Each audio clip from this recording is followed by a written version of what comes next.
I was young, I used to be very active in running, right? And then when you run, at least you have to take off your shirt, and then you'll be in a vest, and then at that time you see that you look different from the other guys. This is a very illustrative picture showing how the elbow is 3 inches shorter on the left than on the right.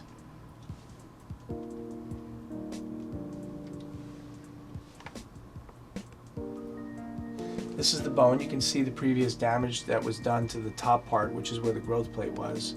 The bone itself is straight, but just short.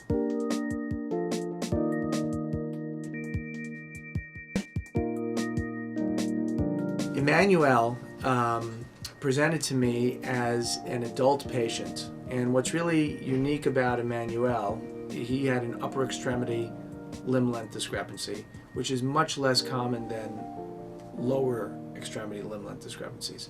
Most people come in, they have shortening of one leg versus the other, but he had an upper limb length discrepancy, meaning one of his arms is shorter than the other. This happened when he was a kid. He had an injury to his shoulder, and that caused what's called a growth arrest. Reach is difficult. In other words, his one arm's 3 inches shorter than the other, so he's not able to reach for things in a symmetrical kind of fashion. What ends up happening is you do a lot of extra work with your shoulders, leaning, neck, and so patients like this will present with neck pain, shoulder pain, back pain. That's one part of it.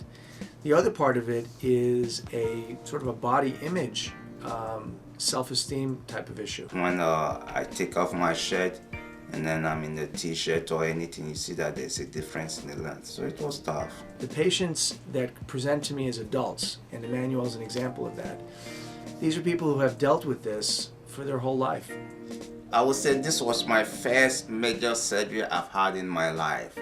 I was eager to go for it though. Obviously, when he was a younger man, teenager, young man, he had looked into this and was basically told nothing to do, learn to live with it. And so then when he found out later on in life, as a middle-aged man, that his arm could be lengthened, he could be made symmetrical, that he could wear a shirt and feel good about his elbows being at the same level, he was really excited about learning more about this possibility. He tried to put me at ease, to let me know that this is just gonna be something easy. And then with the explanation he gave me, and then the research I did, I knew that despite the fact that it's not an easy job, he made it sound so easy and then easy to do too. We were going to cut the bone. We were going to pull the bone apart very, very slowly using distraction osteogenesis, which is the way bone grows and produces new bone. We were going to use an external fixator that is called a monolateral frame. So it's not a big, bulky circular frame, but it's actually just a bar that goes on the outside. And so 3 inches is about 7 centimeters. It's a millimeter per day. Took 70 days of doing the lengthening. It's really important that they maintain mobility of their adjacent joints, the shoulder and the elbow. We teach them how to do the exercises, and we get them working with physical therapists. And Emmanuel did great. When I got to realize that there was this deformity, my parents tried to see if they can correct it, but I know it wasn't gonna work, not until it's done surgically. So Emmanuel is a healthcare professional and is a radiology technician, works at another hospital, and takes x-rays of people all the time. So he has great experience and a very intimate understanding of bones.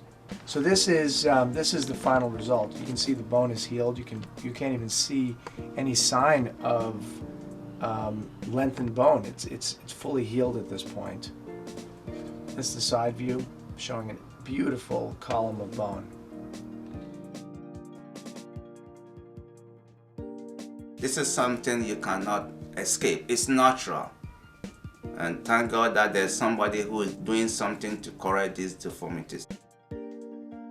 I never thought in my life that I could get this deformity corrected. So when I had it corrected, when I came over here, I tell you, it was more than winning $1 million in a lottery.